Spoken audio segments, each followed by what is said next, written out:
Well, the book of Nehemiah gives us a picture of a nation destroyed and cities laid in ruin. And in week one of this series, Rebuild, we looked at Nehemiah's response when he heard about how Jerusalem laid in ruin. And it was so interesting, if you remember when we looked at Nehemiah's response, Nehemiah hadn't even seen it from himself. He heard it from a brother of just how bad the city had gotten and just how much was destroyed. And the Bible says that Nehemiah's response was first is that he sat down and he wept. Y'all remember week one? That oftentimes we want to stand up when we should sit down. And our first response in the reality of where we are as Americans and where we want to be and what God wants to do in and through us and through our nation is we have to first have an honest assessment of where we are. And that requires us to sit down. That requires us to take an honest assessment. And then it's interesting to me that he wept, that it broke his heart. And I think that's why God would have us sit down. Because I think oftentimes what we do is we find ourselves in a place just living day by day, moving on to the next thing, right? On to the next one, on to the next one. And we don't ever realize where we have gotten as a society. And so Nehemiah's response was very, very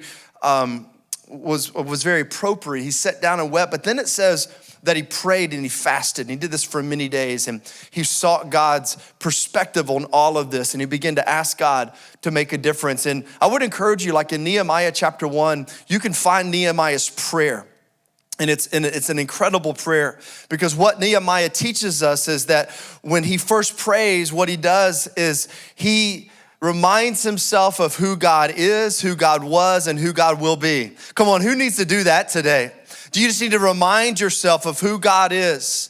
That he is God and you are not, that he has not abdicated his throne, that although the world seems like it's thrown into chaos, he is still in control. God has been faithful, God will always be faithful. And we also have the promise of a bright future, and we know who wins in the end, right? And so Nehemiah, this is the beginning of his prayer. You can read it, and he's talking about who God is and who God was and who God would be. But then Nehemiah, what he does is he begins to repent for the nation. He begins to talk about how the nation of Israel had rebelled against God. He begins to talk about how they had pushed away from the commandments and the statutes that God had given them through Moses. And what's interesting is that he says, we have acted corruptly. You see, he includes himself. He's not pointing his finger at the other side of the aisle, the right or the left. He's saying, no, we have acted corruptly. He included himself in the sin. And come on, we have to be honest, church, that we are a part of the problem. And we have to be honest and listen, nobody's perfect and no nation's perfect, but we as the church, we have a responsibility because so goes the church, so goes a nation. Study it in history. And so our nation is where it is because we have dropped the ball in a lot of different ways. And I love that Nehemiah is honest about that. I love that he hits it and it's just straightforward talk. But then you go to Nehemiah chapter 2, and what happens after he repents, Nehemiah begins to pray, God, remember what you promised. Remember, God, that you said that if your people would turn back to you, then you would restore them, that you would gather them, even though they had been scattered across the earth, that you would gather them and you would rebuild what the enemy had destroyed. And in Nehemiah chapter 2, man, it's incredible. You find that Nehemiah gets before the king and he has this opportunity. It's a God-ordained moment where he's actually able to present to the king what was heavy on his heart. And as a result, what happens is the king actually tells Nehemiah, you can go back to Jerusalem and build the city. Not only that, I'll give you safe passage. In other words, I got your back. And not only that, I'll fund it. So God has turned it around. God has taken a nation that was an enemy of Israel and now is funding the rebuilding of Jerusalem. And in this series of teachings, we're talking about the hard and honest. We're taking a hard and honest look at the damage that the enemy has done. And one of the major ways that he's done that is that Many of us in this nation, we have rejected truth. We've rejected a biblical worldview. We've kind of drifted into the gospel of critical theory, and we've kind of drifted into this idea that truth is relative. We looked at that a few weeks ago. If you've missed any one of these messages, I just want to encourage you, go listen back because they're stacking on one another. And the consequence of us rejecting truth has now got us in a place where the enemy is doing great damage to the walls of a nation and the walls that are meant to fortify a nation. And those being specifically families and marriage and God's design for sex and sexuality. If you look at history, when the family declines, when marriage declines, and when people start getting confused about sex and sexuality, you'll find that soon to follow is the nation is gonna fall. And that's where a lot of us are, and that's where our nation is right now. It's on a steep decline because of these things. And it starts with us, our understanding that there is truth, but then after understanding it, our willingness to stand. Can I just tell you that today, as the church, is not the day for the church we can no longer just sit back. We can no longer just, stay silent. We must lead out in love. We must shout out in purpose, God's design. And we are in a season and a time in our nation where we must be clear on what we believe, and that's part of what this series is all about. And one of the greatest areas of work we must do if we're gonna rebuild the walls and fortify this nation is we must rebuild the walls of marriage. And I contend that if we're gonna be the nation that God wants us to be, we must rebuild the walls that the enemy has destroyed. And one of the greatest tears in the moral fabric of America has come as a result of a full-on assault on marriage. And so today, we're gonna talk a little bit about marriage. And so single people, listen, don't tune me out.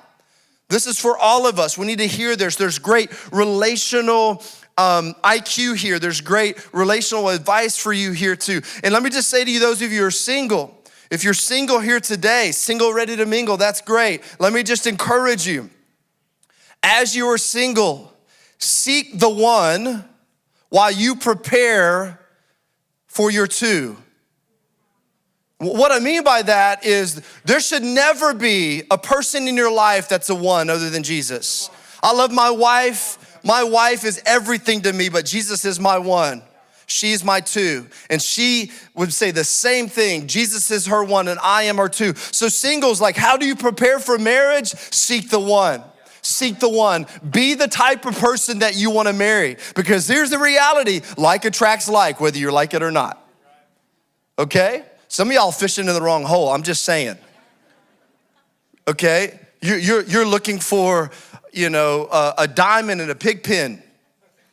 You're out, you're dating and looking in the wrong places. So single people, I want you just to hang with us because we're talking about these relationships. We're gonna talk about marriage, and students, this message is for you also to kind of lean in and what we have to understand and just kind of see. Let me throw this at you before I invite my wife to come up here real quick. 50% of all the marriages in America now end in divorce. What's crazy about that statistic is how many of us know that statistic and it really doesn't hit us. 50% of all marriages in America end in a divorce. You tell me any other major point in your life, any other major decision in your life that you would decide to do with those kind of odds? 50%. I don't know. I mean, seriously, just think about that. That's where we have come. That's what we've fallen to as a nation. The marriage rate in America is the lowest it has been since the US government began tracking records in 1867. Okay? 40% of all children in America are born out of wedlock. Okay, so marriage is not the norm. And so goes the marriage, so goes the family, so goes the nation. The nation is just the family enlarged. That's what the nation is, and that's why we are where we are. I love what Paul says in Ephesians chapter 5. He says, therefore, talking about marriage, therefore a man shall leave his father and mother and hold fast to his wife. He's referring back to Genesis of the marriage of Adam and Eve. And then he says, and the two shall become one flesh. This mystery is profound. This mystery is profound. That describes marriage to me. I don't know about y'all. This mystery is profound. If you're like me, listen, I get tired of all of the fix your marriage in 5-minute talks. Because the stuff my marriage has gone through can't be fixed in 5 minutes. I don't know about you. All the little cute talks, all the little self-help, quick hits of, oh man, do this and everything will be okay. It's hard. And we, like Nehemiah, must look to God and ask him how we're to rebuild and not just seek on how to make our marriage easier. Because what if God's design of marriage wasn't it about marriage being easier? What if God had an end in mind that went beyond our happiness, that went beyond our comfort, that went beyond our desire to be infatuated and happy? Like, what if our challenge, married people, and what if our challenge, single people, is our idea of marriage is that it's gotta always be happy? What if we're high on happy? I think that's where a lot of us are. We're high on happy because our constant feed and what we're watching is everyone else's highlight reel. And we look at their highlight reel and we compare our marriage and our life, the reality of our life. We look at their ideal in our reel and we feel less than. And so what we do is then we run out to do all we can do. It makes us feel so low that we're always trying to get happy, right? We're high on happy. And what if God designed marriage to make us holy more than to make us happy? It's part of what we're gonna talk about today. We are most happy, we are most joy-filled when we do relationships God's way. And so today I wanna invite my wife up and we're gonna talk about doing marriage God's way. Y'all help me welcome my wife. Come on. You look great. Thanks. So do you. Now I feel like a bologna sandwich in a steak restaurant right now. Oh my gosh. Steak, bologna, right here. I mean, here we go. Wow. Here we go. So, marriage, of course, isn't anti-happy. We've had a lot of great things in our life and in our marriage, but we also have had some tough things. Yeah, we've been married. It'll be 25 years this summer. We got married when we were 5. Something like that. And our marriage has been filled with, obviously, a lot of fun and a lot of good, a lot of great memories, but it has also been filled with heartbreak and trials and difficulties and things that we didn't know if we were going to come out of, for sure. You left something out on purpose because you're embarrassed to say it. No, I wasn't going to say it. Our marriage has also been full with a lot of pleasure. Right. Moving on. This is why I didn't want to do this. I knew it. So, in marriage, we have this tension between the real and the ideal. And we talked about that last week, that tension between what God shows us as the ideal and what the reality is of our lives. And this is just a Christian life. Listen, I just want to tell you as Christ followers, if you're ever thinking you're going to resolve that tension, you're never going to resolve that tension between the real and the ideal. That is Christianity, because what it does is it keeps you in pursuit of Jesus. It keeps you desperate for Jesus. It keeps you in lockstep with Jesus as you're going to pursue him. So don't worry about that tension, okay? So Sarah, you and I have heard, and it comes out of a book we both have read. We've heard the statement that marriage is a mirror. Right. What's that mean? Well, I would say it is it's a much more accurate mirror. That you see yourself a certain way, right? Like I saw myself as a certain person, and then we got married, and then I started seeing myself through your eyes and realized I was seeing myself a lot more accurately once I had someone, because we tend to either see ourselves way better than we are or way worse than we are. Wow. And when you're married, you get a more balanced perspective, I think. Yeah, and it's like, the longer you're married, even I would say those of us who've, maybe you've been dating a long time or you have a long engagement, you're like, oh, I know this person. Like, I know this person well. I'm doing some conversations with a young couple right now that's engaged. And it's so funny because I know they think they know each other. Like, y'all don't know each other, you know?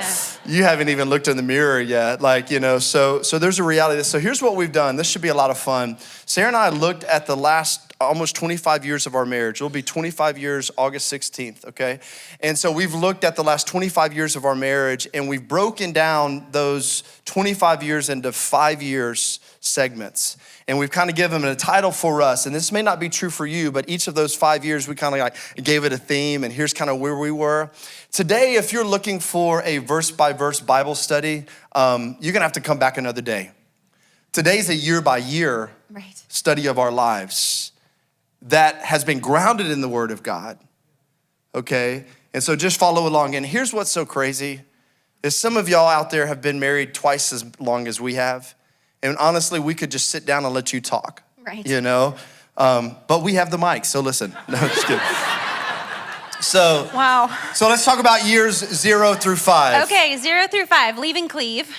So, no, 2 become 1. Okay, just kidding. Now go. I'm leaving.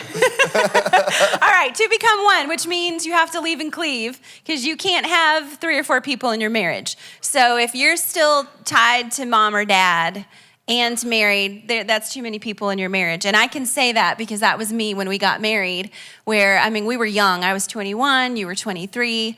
And I think you being a guy, you were like, love you, mom and dad, see you. Bye-bye. Yeah, and I was kind of like, what do you mean we're not going home for Christmas to be with my parents for 3 weeks? You know, like that kind of thing. I mean, honestly, part of this, in conflict, she was still calling her mom. Oh, yeah. Yeah. And complaining about him. It's like, wait a minute. Poor it's guy. leave and cleave. Like you left your mom, you're with me now. Quit whining to her. I know. You know, like quit. You know what I'm saying? But now I just complain about you to you, so so much better. I like it. At least we know where we stand. That's true. That's true. Right? Yeah. Well, but there's a giant thread that runs throughout Scripture comparing God's relationship to his people with the human institution of marriage. And there's a lot of examples. You can look at Hosea 2, you can look at Isaiah 62:5, but you see this language and God's comparing his relationship. Like, for example, of course, Jesus says the church is his what? It's his bride. God talks about when we have pushed back and rebelled against him that we've committed adultery against him. So there's this marriage is the only relationship in earth that is analogous to God's design and desire for a relationship with us. And so the reason that God became flesh in Jesus was so that we might know him, okay? And in the same way, God didn't create marriage so that we can just have a way to procreate. God didn't create marriage just to provide a societal structure for the benefit of humanity. God created marriage as a signpost of his love for us. That being 2 becoming 1 can be a signpost of what love should be and could be. And I know in those first few years of our marriage, 2 becoming 1, there were some rough times in our season, in our life. Just kind of walk through those first 5 years for us. Yeah, so we got married my senior year in college. So I finished school and then we moved to Florida and we started doing full-time ministry together. And then we moved again and Pace started seminary and I had to find a job. And, you know, so it was like we started growing up real fast. And by then we lived thousands of miles away from everybody we'd ever met. Tons of change. Like our first year of marriage, we were dirt poor, lived in a cinder block marriage housing. You know, I was working 2 to 3 jobs, you know, one of those being ministry. And, you know, ministry oftentimes pays you nothing but expects all of you. And so I'd had 2 or 3 jobs, but I still didn't make any money. And so our first year of marriage, like I've said this before, but our first year of marriage, we made $12,000. Come on, we were rolling in it, right? Like that, and you know, and so part of it was we lived in marriage housing and her scholarship helped us along the way. But then we go to the Dallas-Fort Worth area. I continue my master's of divinity there, and it was crazy because we went from making nothing. I get hired onto this church, still making nothing. You got a job as a paralegal. So now we're making a little bit more money. Right. I'm like, okay, now we're doing okay. And then I get hired at this church after being an intern to be the student pastor. And now it's like our whole life flips upside down. And we go from living on ramen nonstop to like, okay, now we got to figure out how to manage money. Right. And one of the great things was in that first year, even though we didn't have a lot, we still had to manage money. Always. I mean, it doesn't matter. Honestly, the more you have, the better you better know how to manage it, because the more you have, there's just more, it gets a little more complicated. Our easiest year financially was our brokest year. For sure. For sure. I mean, because there was You hear nothing. that? If you don't have any money to manage, then you just you don't eat out. This was before cell phones, so, It was a while ago. Yeah. And then we bought our house. I became a teacher. We bought a house. And then year 4, we had our first kid. Crazy. And then we had to grow up a lot. And Two become one. And then marriage really became a mirror, because then you start parenting together and you're like, whoa, you are not like I thought you were, or like that was stressful. That was a stressful year. I think the thing that shocked me the most in our first 5 years of marriage was how selfish I was. Like I look back and go, oh my gosh, like I'm like super selfish. I'm super selfish. And what we've discovered is that any situation that calls me to confront my selfishness has enormous spiritual value. Yeah. Like any situation, married, not married, any situation you ever find yourself that causes you to confront your selfishness has incredible spiritual value. Well, something that I've been realizing, as I've gotten older is, I think when I was in my 20s, I thought, okay, people in their 40s, because that was my parents when I met Pace, like they've got it all together, they are mature, like something magically clicks in your brain. And then as I got into my 40s, I became more frustrated with myself than I was in my 20s, because I think as you age, you see yourself so much more clearly and you realize, oh my gosh, I've got to grow up in so many ways. And what I realized then was you can grow up without ever actually growing up. Lots of people grow older, but they don't grow up. Wow. Because if you don't confront your selfishness, if you refuse to settle, if you just say, well, that's who I am, then you're not going to grow up. And that's going to make all of your relationships harder, not just marriage, but every relationship you have. If you're always looking out for number one, which is what we definitely were, then your marriages they're going to be rough. Yeah, and that's one of the beautiful things, again, about marriage being a mirror, because it can reveal your selfishness when maybe you didn't realize that you were selfish. So years 6 through 10, for us, those next 5 years, we call those years for us pressure tested. Pressure tested. So now we're making more money. We have more kids. We're stacking on kids. We're cranking them out, Like we have 12 or something. Yeah. The ministry I was a part of, we're experiencing like explosive growth. Things are going crazy. We had our second son. 19 months later, we had our first daughter. And she's right down here on the front row.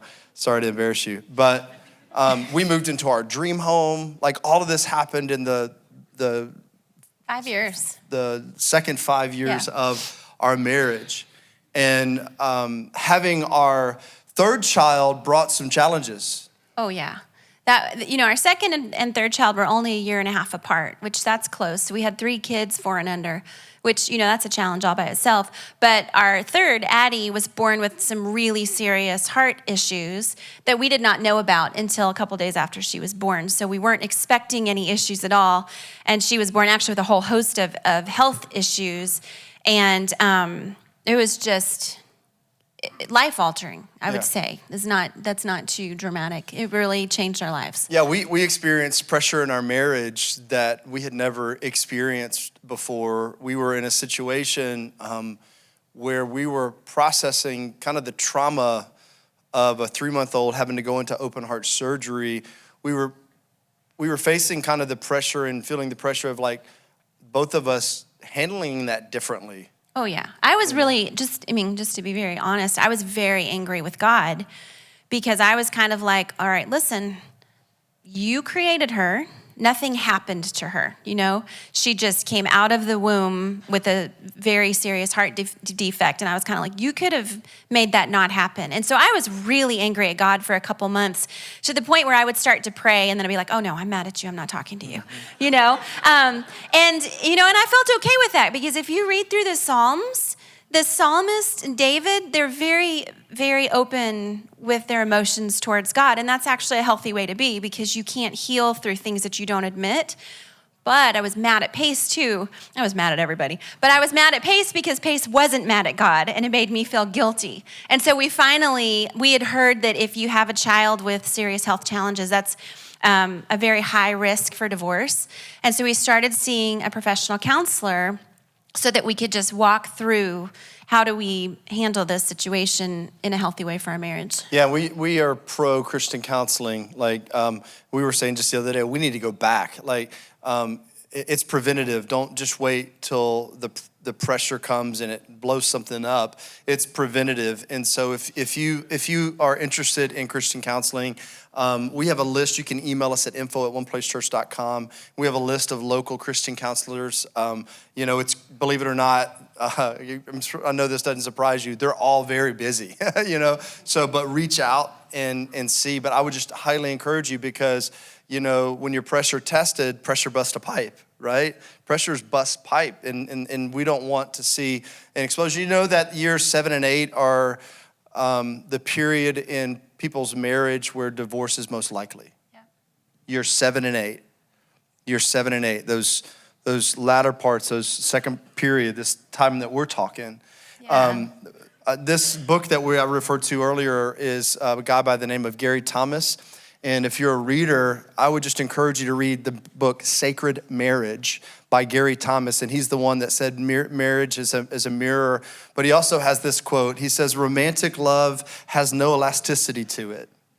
And I think when you get into that second part of your marriage, this period, you realize, oh man, you can't live off romantic love because it has no elasticity. But you got to have true love that actually has a little flex to it, because you got two imperfect people joining together. And if there's not flex, something's going to burst or something's going to break. Well, yeah, it's interesting because when we had Addie, that was the hardest period of my life. I mean, I think you're wonderful, but it was the hardest period of my life. And then 3 weeks after she had heart surgery, and remember, I have all these little kids, I started homeschooling our oldest. So I was sleep deprived, grieving, stressed out, worried, and Pace's career was exploding. And so things were going great for him at work, and things at home, like he just came home to a crying wife all the time. And that's not romantic. No. If all you have is romance at that point, you're going to have to find a new way quick. Yeah. Okay, so we got to move on to the third part of our marriage. This is so funny because this is a marriage illustration right now. Wait a minute, just wait. So years 11 through 15, and it's really what the title of the message is. It's the Chinese finger trap. Okay, and what's so funny is I've been asking Sarah. I was like, we need to get an actual Chinese finger trap. And this was earlier in the week. She's like, I'll find one. It'll be okay. Well, I've been bugging her, find one. She finally, today, finds one. Well, because they're here at the church and all the elementary stuff. And so, but I've been bugging her. I was not worried. And I forgot to bring it up here. Well, no, what's even better is marriage you had 5. I've got a bunch. Michaela gave me a bunch of them. So. Do you know what a Chinese finger trap is? Okay, lots of people are nodding. It's like this mesh tube, and when you stick both fingers in... It's loose. As long as you're touching. Yeah, but if you pull your fingers apart to try to get your fingers out, it stretches and tightens, and you can't get your fingers out. And for us, this was where our marriage was in this period of our lives. Yeah. 69% of all issues in marriage, listen to me, never get solved. Right, so that means if you're waiting for your spouse to change, for you to fix your marriage, you're gonna need to just work on your marriage yourself. Yeah. Because odds are good your spouse is not gonna change, and you're gonna have to figure that out and move on. So what we were doing, put your finger here, what we were doing is we were pulling apart. Yeah. And what was crazy in this season is ministry for me was going great. I was loving life, and guess what? So was she. She was loving life. We were both doing what we loved, and we loved doing it. The problem was we weren't doing it together. Yeah, we weren't doing the same things We at all. weren't doing the same things at all. She was passionate about what she was doing. I was passionate about what I was doing. We weren't connected in doing it. Our house wasn't unified. And then look at Michaela. Saved by Michaela. Thank you. You're amazing. Yeah, so there's Ready? there's the picture. Okay. You know, and so, I'm touching, so we're good and it's loose, but this was us, okay? And maybe this is a picture of your marriage. It's the Chinese finger trap where you're pulling apart. And the only way that things are gonna get resolved is if you push back in together as the two becoming one, okay? And it comes down to whether or not we have a God-centered marriage or a self-centered marriage. And what I realized in this time in our marriage is I was still self-centered. And, I felt like it was kind of crazy because I felt like, man, I am operating in what God designed me to do, and I'm loving what I'm doing, and I'm seeing a lot of fruit in ministry and all these things, but yet in many ways, I was neglecting my primary responsibility with my family, And so I want to encourage the couple out there that's very successful and you're loving life right now, to assess, make sure you're doing it together. Right. Don't pull apart. Well, I would say if you've got the thing that you love to do and he's got the thing that he loves to do, but you find that you're finding all your fulfillment in what you're doing and he's finding all his fulfillment in what he's doing, and you guys are kind of like roommates or friends now. You're each doing your own thing. And even if you're kind of happy that way, I would say that at some point something has to give if you want to have a marriage that's going to stand the test of time, because a marriage is more than a friendship. And friendship is part of it, but it has to be more intimate than that. You've got to share life. And so it may mean that one of you or both of you is going to have to give up something so that you can come to the middle and do something together. Yeah. Which is what we did. So God in his graciousness, about 2.5 years in that 5-year stint where we were pulling apart, began to show me where I was unhealthy. And so God just began to deal with me. I just remember in the morning spending a lot of time in a chair in our bedroom and just dealing with my unhealth and what my unhealth is, a workaholic, and my approval coming from how well I was doing, in work. And this was a pattern in my life for many, many years. And God began to confront me on this unhealthy part of me and begin to show me, because my wife was honest enough to tell me, this is what this is doing to us. This is what this is doing to me. This is what this is doing to our family.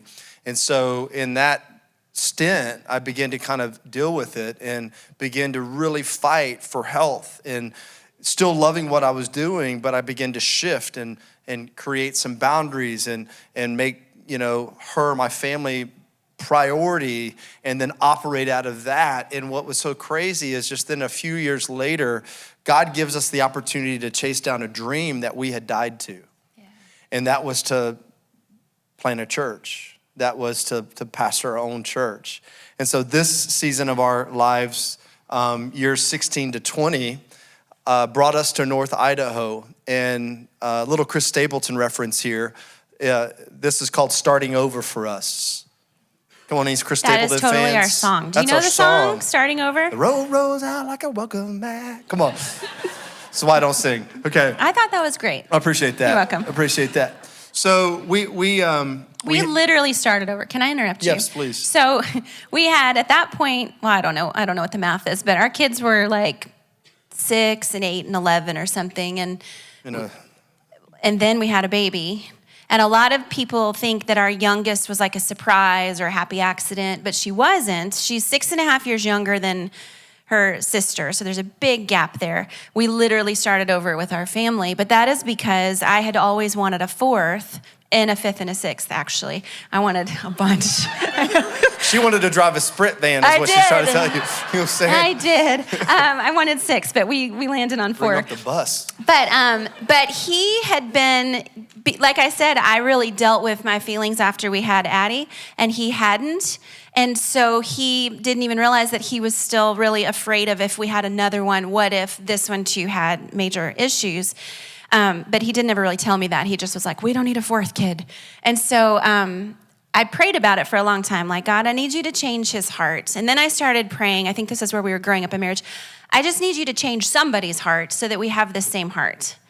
You know, like if I need to give up the dream of a fourth child, I would rather give that up than have this just complete tension in our marriage. And lo and behold, God changed his heart, which was kind of amazing. So we had a 1-year-old and started over with that. Yeah. And so we were at a great place economically, making more money than we had ever made, and we're in a secure place. I had nothing but up and great opportunity in front of me. But then God taps on our heart and begins to give us a dream of moving up here. And we knew one other couple. It was my brother-in-law, Jeremy, and his wife, Leslie, which is her sister. And we started to come up here and to visit, and we just fell in love, like all of us. Like, we fell in love with this region. But for us to come took, like anything that is worth pursuing, it took great sacrifice.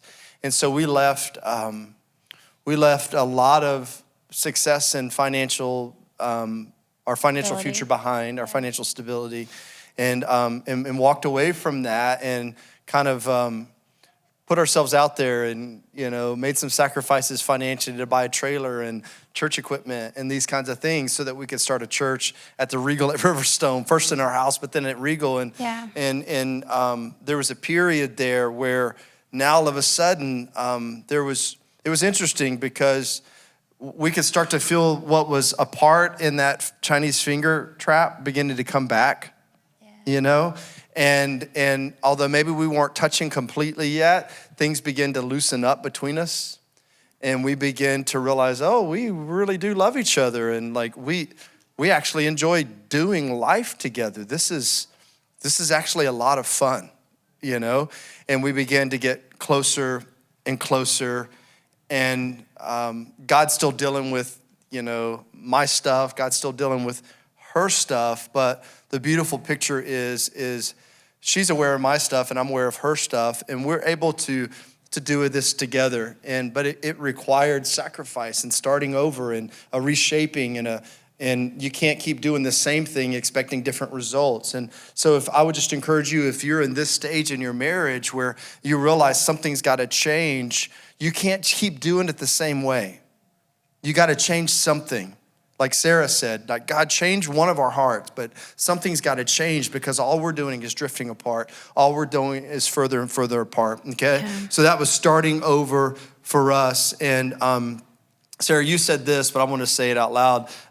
We learned that you can be happier with a lot less when your wealth is in relationships. Yeah. And maybe that's where some of us are in this season. Like, you're in a season because of a sacrifice where you have a lot less. I'm just here from us. You can do with a lot less when your relationships is your wealth. Listen, I am relationally wealthy. I am a wealthy man relationally. I've got an unbelievable wife, a phenomenal family. I've got great friends, many of you. I am incredibly wealthy, and give me relationships above it all, because that is what's gonna last. And when push comes to shove and crisis and chaos hits, it's been people in my life like Sarah and people like some of you in our church that have stood by us and stood by me and have walked us through hard times. So the last final years, let's go through that. Okay, hold on, I have to say something before you say that. I just wanna say, for those of you who you're like, that's great, but I'm the only one willing to work. His heart isn't changed, or her heart isn't changed.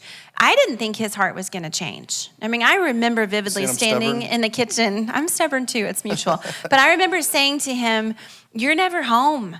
And he said to me, and he really meant it in good faith, but he said, Sarah, I am as home as all the other dads are.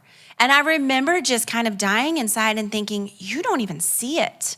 Like, how can you fix what you don't see? And he worked like 80 hours a week on a normal week, and he just didn't see it. And I really, for a few years, just kind of felt hopeless. Like, I won't leave you, but this is never going to get better.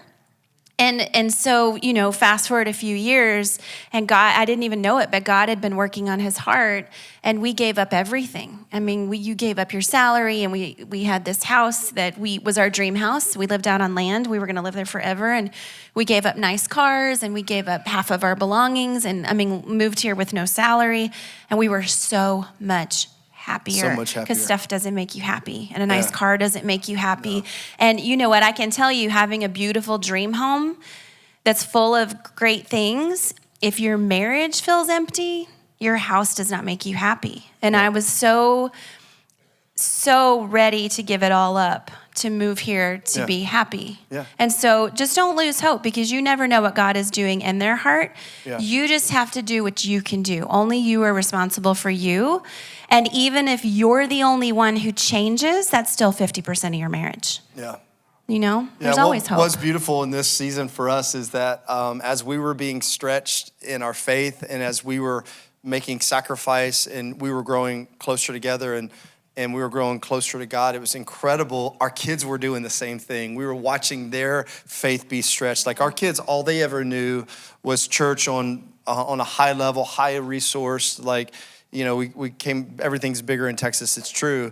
And so then they come here, and their student ministry and their kids ministries in our backyard. That's like what they have, and so, but we begin to see their faith and them own their own faith, and see that, this is one of the reasons, listen, it's why I get passionate when I say church is not a place, it's a people. Yeah. Because there was a time where we as a church didn't even have this place. And we've grown out of this place, and now we got to find another place, and we'll never hang our hats on the place. It's always about the people. It's always about the people, and we're going to do all we can to keep on reaching more people. And so the final years, and we'll wrap up, and I may invite you back because we didn't get to everything, but like maybe you could come back next week, possibly. I'll pray about it. Oh, gosh. Okay, let's get this last 5 years real quick. And this is, again, this phrase comes out of what we're experiencing. And the last 5 years for us, years 20 to 25, have been better together. Better together. For sure. Better together, no doubt about it. And so I want to just tell you, for all of us relationally, we have the gospel as our example of love. We have the gospel of our hope. We have the gospel as our anchor. And so whether that's you're single, whether that is you're divorced, looking to remarry, maybe you're divorced, never wanting to remarry, listen, the gospel is our picture of love, and Jesus is our everything. He is the one. And so the key is again, seek first the kingdom of God and all these other things. So you seek the one and trust God with the two. Trust God with the two. And I would say that to you, those of you who are married, and if you're honest, no, there's not a perfect marriage here. Every one of us have work to do in our marriage. Some of you have been married twice as long as I have. I would just challenge you, don't give up. Don't settle. There's better for you even in your later years. Your marriage can get richer. There's more about your wife to know. There's more about your husband to know. There's more for you to do together. And as a married couple, I'm just letting you know that couples here who have more experience than we do, listen, we need you. You stayed together. You've weathered the test of time. You know things that we don't. And so like wherever we are on the spectrum, like young couples, medium-age couples, like I would just encourage you to level up and look up. And find some people around you to learn from. Grab one of these couples who is a little further along and say, can we go to lunch? Can you teach me like how in the world it's gotten better the longer you've stayed together? The gospel is our example. The gospel is our perfect picture of love because Jesus has sacrificed, he's laid down it all to make a way for us. And so we've been in this 7-day challenge. I don't know how y'all have done, but it's the question, what can I do to help? Y'all remember that last week? If you missed last week, listen to it. I can't go through it all right now. But Sarah and I decided we're just gonna continue this vibe. She kicked my butt this week. I think you beat me, but here's the great thing. We start over today. I don't know how to answer that. Okay. So it's kind of turned into a little bit of a competition.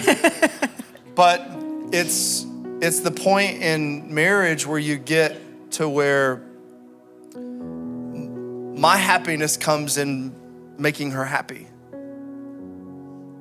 My happiness. And do you know that husbands, when you seek to make your wife happy, that pleases God? And wives, when you look to make your husband happy, that pleases God.